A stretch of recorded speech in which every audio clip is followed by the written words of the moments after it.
There's a lot going on now. Let's look at it.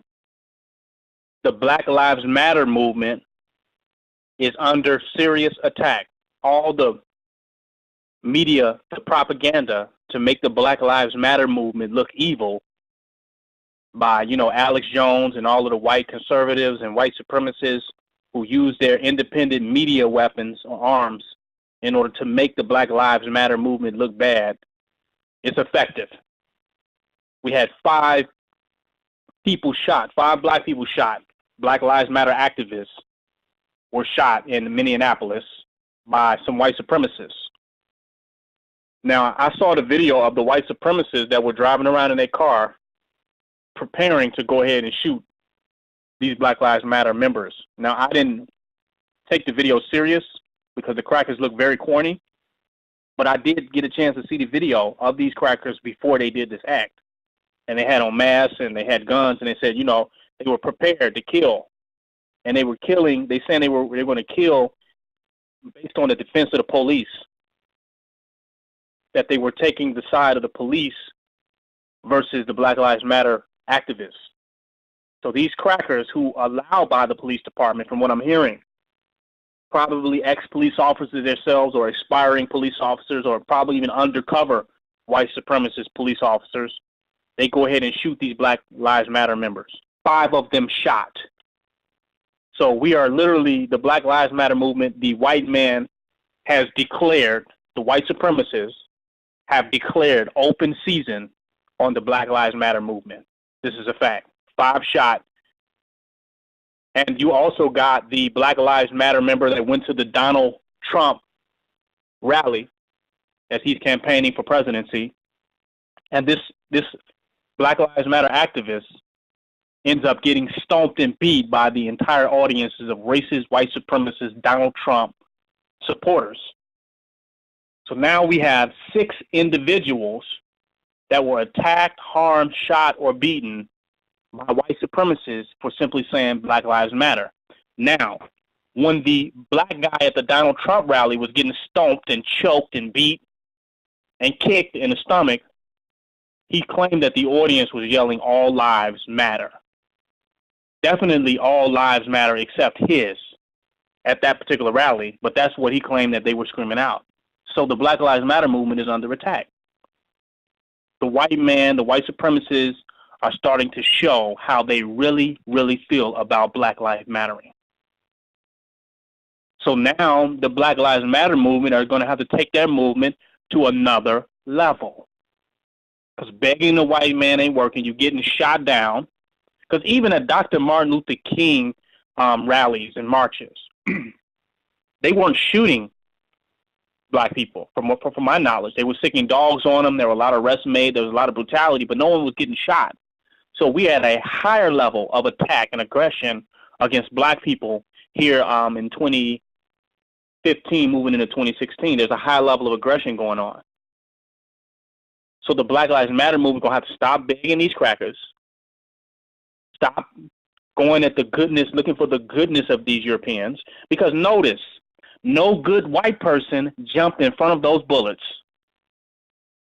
That what was the good white man when these white supremacists start shooting? Where's the good crackers at? These crackers managed to successfully and effectively hit 5 black people. There was no good white guys jumping in front of the gunshots saying, you know what, Black Lives Matter. So the good white man ain't going to save you, believing in the good white man, trying to appeal, trying to, line up with good white people to appeal to the system and the institutions of white supremacy is not going to work. And that weak method is going to get you shot down and killed with no effective results. What I'm telling you is that, and I got to say this is going to be radical, that the Black Lives Matter movement is now going to have to learn from ISIS. They're going to have to take a chapter out of the book in what ISIS is doing. Because if you notice, the whole Paris bombing thing diverted the attention from the entire Black Lives Matter movement. So the ISIS know how to get attention. They know how to keep focus on what it is they're doing. And a lot of you all want to look at this and say I'm condoning terrorism, but no, I'm talking about the effectiveness of what ISIS is doing as a campaign for creating their own sovereign state and sovereign nation. I'm talking about how they are getting the media coverage that they want. I'm talking about a group of people that's just trying to be effective at what they do. I'm not talking about terrorism. I'm sure that's a tactic that they're using. But I'm just talking about a group of people that are willing to go to any means necessary in order to be effective at getting a message out to the world. I'm sure ISIS has a lot of messages, a lot of methods, and there are a lot of other methods that can be employed. But I think the type of tenacity and determination that ISIS has to get their message out and to deal with the enemy based on who they are is something that could be employed by Black Lives Matter movement.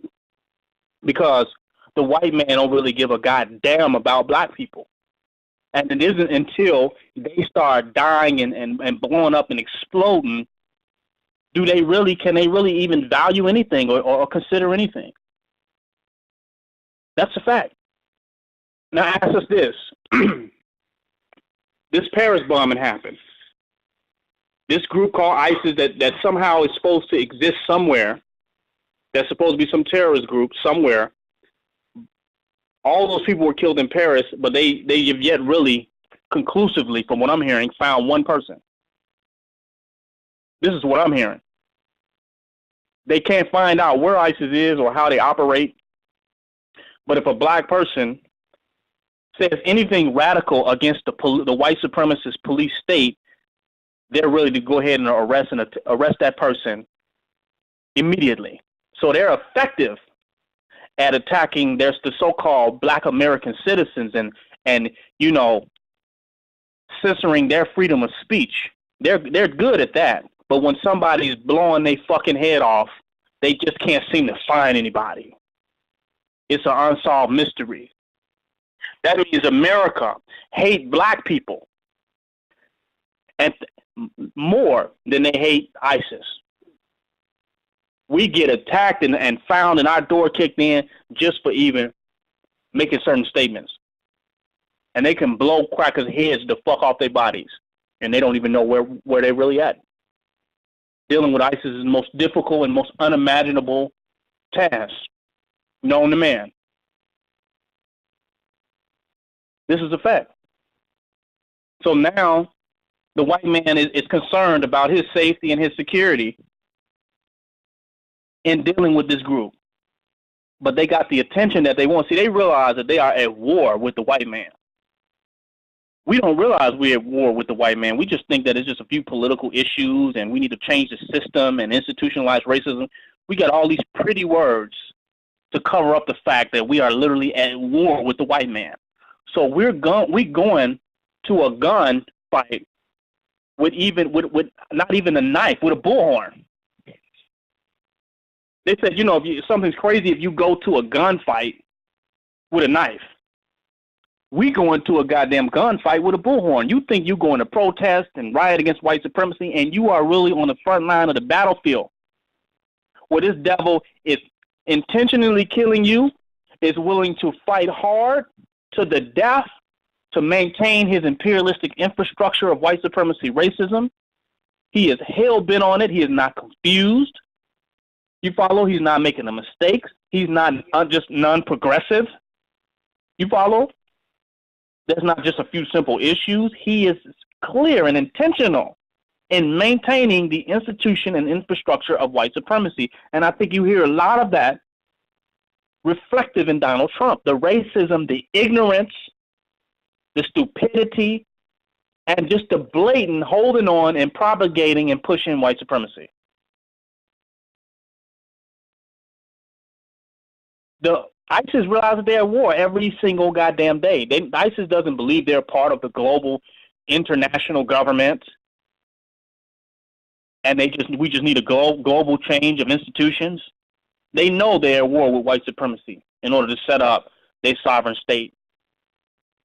Right? In Syria, they know that they are at war to set up their sovereign state. They know that it's daily warfare, that the white man hates them is ready to drop bombs on their babies, kill them, kill their family, kill their men, kill their women. They're clear on this. So they're unscrupulous in dealing with the white man, because if he's shown not to give a fuck and not to care, why the hell should they give a fuck and care? But black people continue to give a fuck and care about the white man and his system and his reality. And you know why we continue to? Because we've been trained to, as slaves, to love the master. We want to love the master with our hearts and our souls.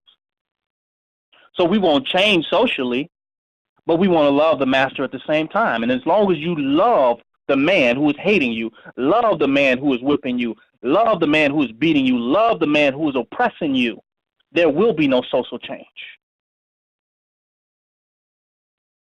Until he see the hate produced, there will be no real social change in America. So you want to go on loving your enemies. You want to go protest and march with your enemies and rally with your enemies and think your enemies can identify with you and just say, oh, it's just systematic racism or institutionalized racism and blah, blah, blah, not realizing that we are at war and on the battlefield in America with the white man. We're no longer looked at second-class citizens. We are now looked at as military combatants. The average black man walking down the street is considered a military combatant, which is why they're being shot down in the streets. This is a fact. So until we step up into the reality of the warfare and the battlefield that we're on, we'll continue to die meaningless. Our deaths will be worthless and invaluable. It's like if you got to die and go down and get killed by this enemy as they are doing to us daily, then you might as well die taking his ass out and taking him the fuck down than just dying meaningless with a valueless existence. If you have to die in America at the hands of white supremacy, you might as well die a martyr than dying a fucking victim getting picked off by some cracker. This is a fact. But we're too scared for that type of conversation. We want to, just kind of dance around that. We kind of want to dodge the hardcore truth and evidence. Footage just came out of the young black man shot down in Chicago, shot by an officer. Chicago enraged right now at the footage that has been released about how he was mercilessly shot down in the middle of the streets. Now they're going, wow. They're so surprised. Every time a shooting happens, we're so surprised. We can't believe it. That's because we still believe in the world of our enemies too much. We still believe in the reality of our enemies too much. We're still attached to it. We do not realize we're at war and how serious the war is. So we don't want to go to a level of addressing it at a level of warfare. See, they're mad at Obama because he don't want to act against ISIS with the type of aggression that they feel like he should have, that he don't want to deal with the fact of the Muslims and the Islamic world being an enemy to Christianity. And it's a fact that it is. But Obama don't want to deal with that. He still lives in his own utopia fantasy about this world where you can be Christian and you can be Islamic, and we can all kind of live together in peace. But this is just not reflexive of the radical dimensions of being a part of these different religious groups. That when you're a radical Christian, you won't be able to get along with the radical Muslim. There's no way you'll be able to live in the same neighborhood, in the same town, and get along. So the radical Christian is at war with the radical Muslim. And Obama don't want to realize that. And America's mad. The white conservatives are mad at Obama because he doesn't see what we are really up against. He's in denial about us going to war with the Muslim world, with Americans and white supremacist Christian conservatives having to go to war with the Islamic world. He don't want to accept that. But we are as equally in denial, the black Americans, as having to really go deal with and address the war that we are in with the white man. Some people say, we're not ready for war. You shouldn't have this type of conversation. We're not prepared to deal with this. I'm telling you, if you are getting shot down in the streets, you have no choice. The war is visiting you every single day. You don't have a choice. And you think because you are the lucky black man that's not getting shot down today, that your day is yet to come, where you become a statistic to fill up the prison industrial complex or getting shot in the head because your day has not come yet, that you can be liberal about this matter, or it's not that serious because it's not you yet, or somebody in your family or your uncle or your nephews, that it's not a serious issue for you right now. We need to discuss and deal with some other things until your day comes. When you realize that you are on a battlefield, it doesn't care how much money you have and who you think you are. It doesn't matter. We are at war. So we need to look at our situation the way people who are at war perceive their situation. Not as a people who are just popular. Not just as a people who America has a negative opinion about, or victims of just bad propaganda that need to be changed, or an old system that needs to be changed. We don't realize that as long as the white man exists and we exist in proximity with him in America, that we will be at war. Because it ain't just the system, it is the type of mind that would develop a system to oppress people all the days of their goddamn life. What type of mind would come up with that? And as long as that mind is walking around unchecked and undealt with, based on the reality of what it is, we will continue to be in the same situation no matter how much we talk about systematic change. Because he'll just design another one. I was looking at the other day, and I was having a discussion, and you know that when you look at bondage, you know, the whole sexual bondage scene, where these crackers that are into sexual bondage, and you look it up, sadomasochism, S&M or whatever they call it, and you see nothing but white people that are into this. There's very few black people into sadomasochism. It is really a white thing as a whole. And you see these crackers who have perfected bondage. Even themselves, their own women within their own society, they have perfected bondage as sexual exploration for sexual gratification. Look what type of devil we are dealing with. You're dealing with the type of mind that will put more energy into perfecting bondage than healing cancer, than for perfecting bondage than healing, what's the disease? Muscular dystrophy, osteoporosis. What's some of these other diseases? Leukemia, sickle cell, rheumatoid arthritis. What are these diseases that these white men, these crackers, are getting? Alzheimer's, Lou Gehrig's disease. What's another one? Parkinson's disease. They will put more energy into perfecting the bondage of other human beings than even healing their goddamn self. They have made more progress in becoming the largest effective penal institution in the world, predominantly composed of black people locked up and other ethnicities that are non-white, than healing their own goddamn self. So you're dealing with a mind, a diabolical mind. You're dealing with a sick mind when you're talking about this devil. And as long as we live in proximity with him, we are at the war until we master a way to control, contain, quarantine, until we master a way to eliminate and destroy their ass and keep their ass in check. We will continue to be in the situation that we are in today.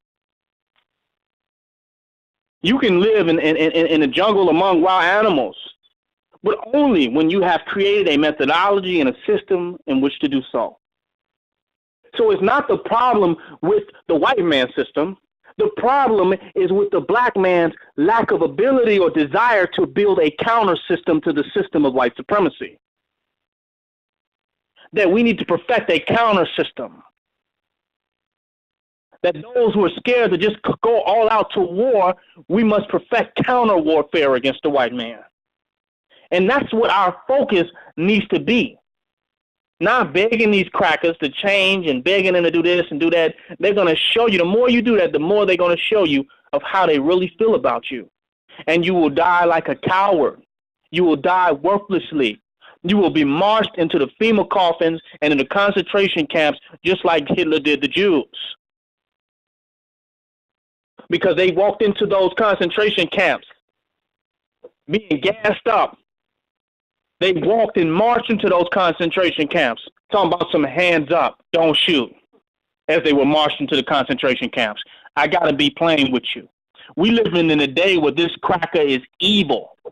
His evilness is coming out. He tried to pretend as though he cared at the beginning of the Black Lives Matter movement, that there was some compassion. He tried to act like he cared. But now he's getting to the point with Donald Trump up there, they're getting to the point of saying, fuck Black lives. They're saying, fuck Black lives. And what are you hoe-ass niggas going to do now? He's coming out saying, first we just want to say all lives matter.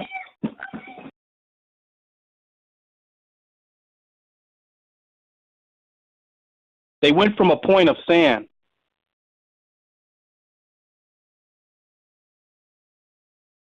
that Black lives, all lives matter, to now they coming to the point of just saying, fuck Black lives.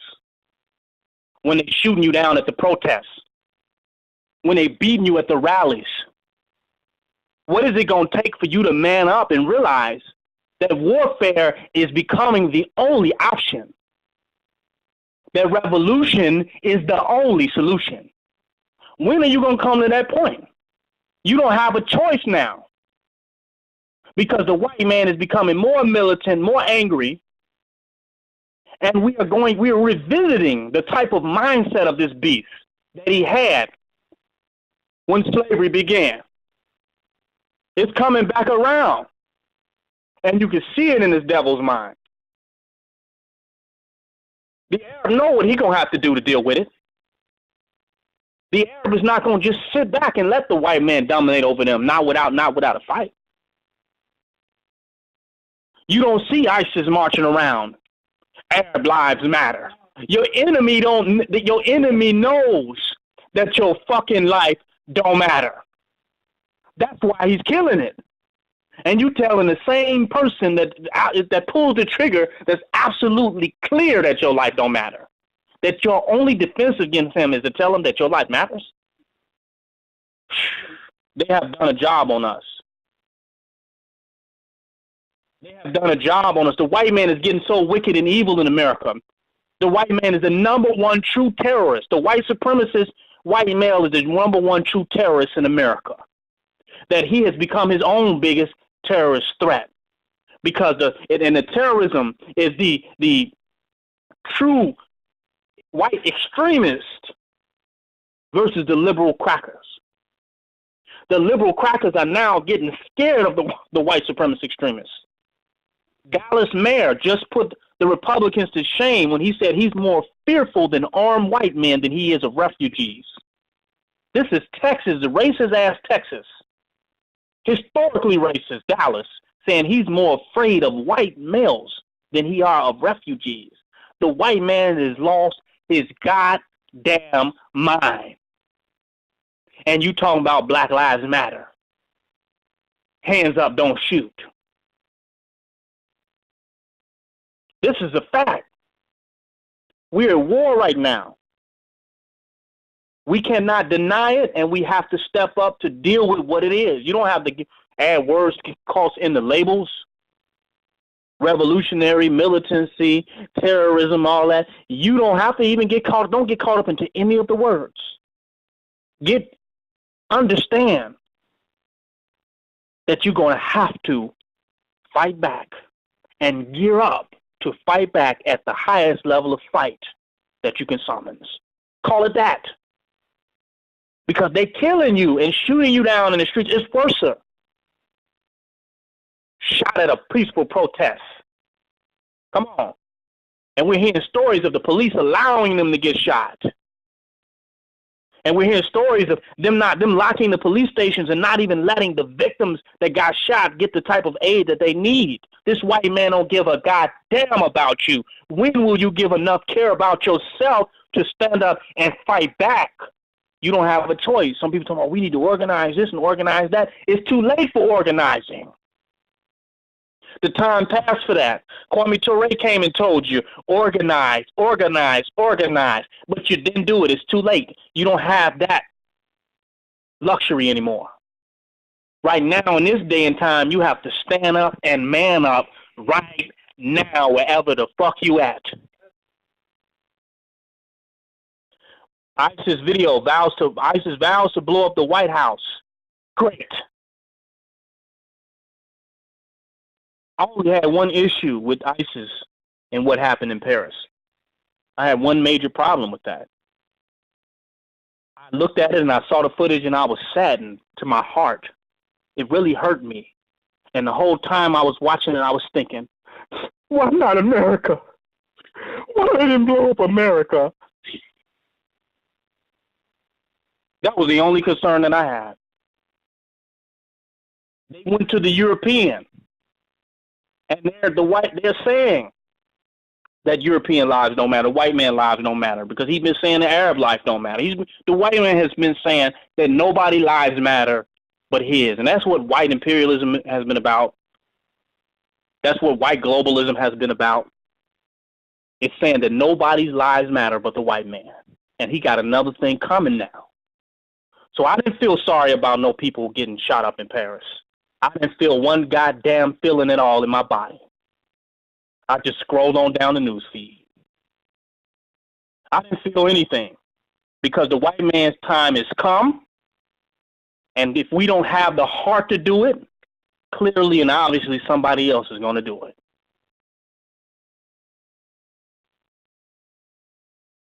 We're going to have to stand up and realize we are at war. At least the protesters that go out there with Black Lives Matter, I have to give them credit, know that we're up against something. They're just in denial about how deep it is. The people who don't protest or don't get involved in anything, they're totally, absolutely, completely asleep. I think the Black Lives Matter people are clear on what the problem is and what we're up against. They're just not prepared at a level to confront and deal with what the real problem is because they deny its intensity. They don't want to confront or address the real intensity of white supremacy that they would see that cannot be solved by just purely marching and rallying. Let me open up the lines. Questions and comments.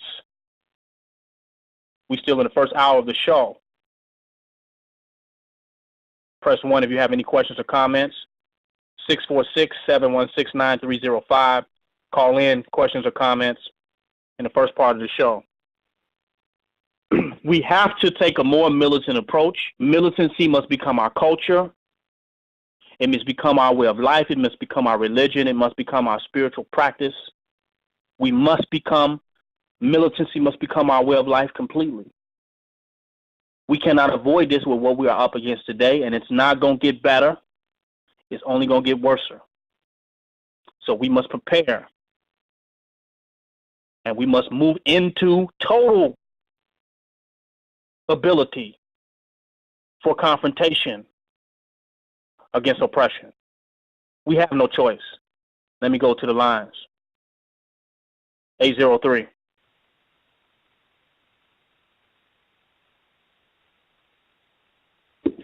Peace, yeah.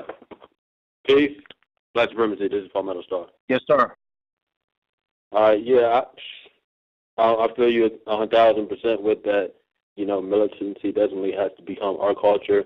We had to realize the true nature of the threat, you know what I'm saying? Like Roz Kaz has said, the nature of the threat, you know what I'm saying? Like, we got to understand that, you know, this is not going to be a war won with, you know, compassion as far as, you know, compassion amongst us, but, you know, compassion for anybody else, no, because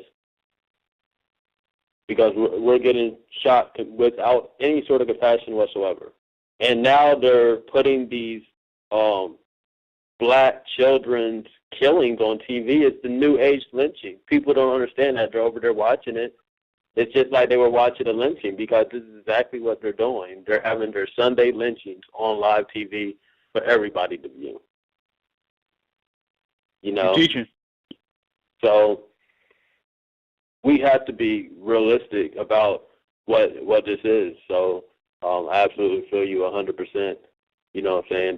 That's exactly what we need to do. We need to bring it to, everywhere.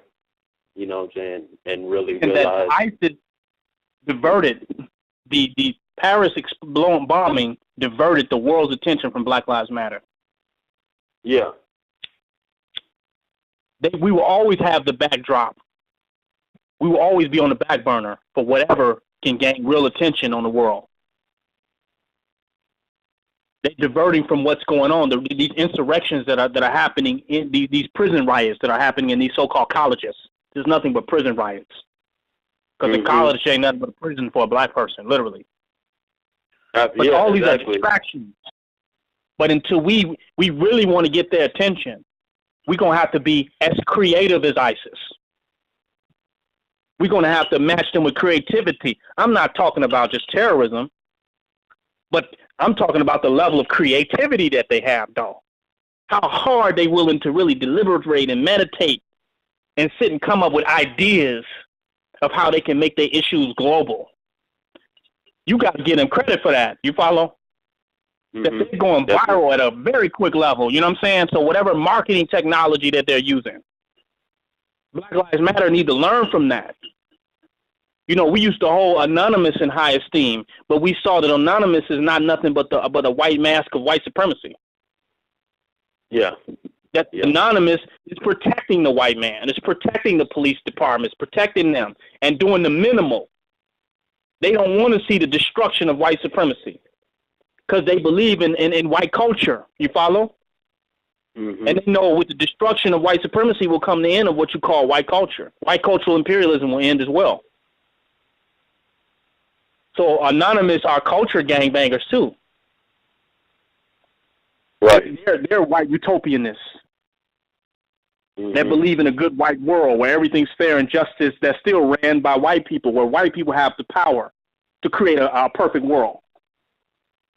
So we can't learn from Anonymous because they're limited. The fact that they have not done a massive blow to this shit already. They're hacking and doing all this shit, and we see nothing happen, and they making empty threats, talking about they exposing the KKK and all that. For what?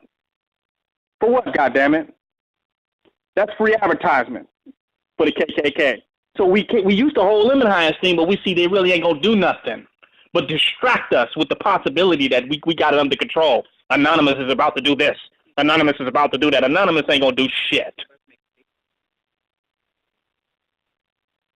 So now we have to learn from those that have put all their heart and soul into creating global social change.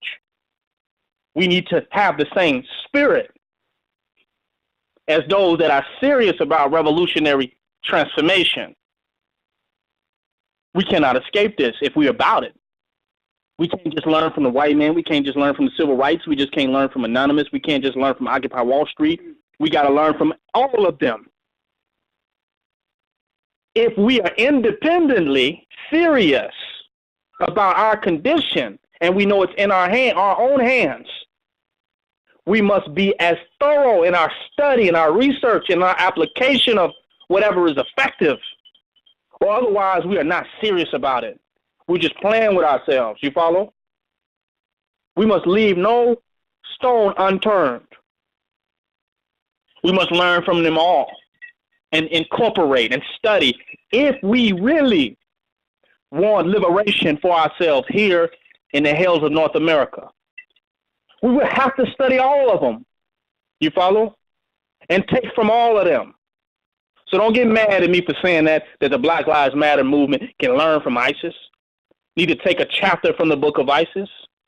We need to take a chapter from all people that are fighting for their freedom and their liberation against white supremacy and white imperialism. We need to learn. Because until the black man in America takes himself and his plight as serious as the white man takes imperialism, we will continue to live in the same situation and circumstance.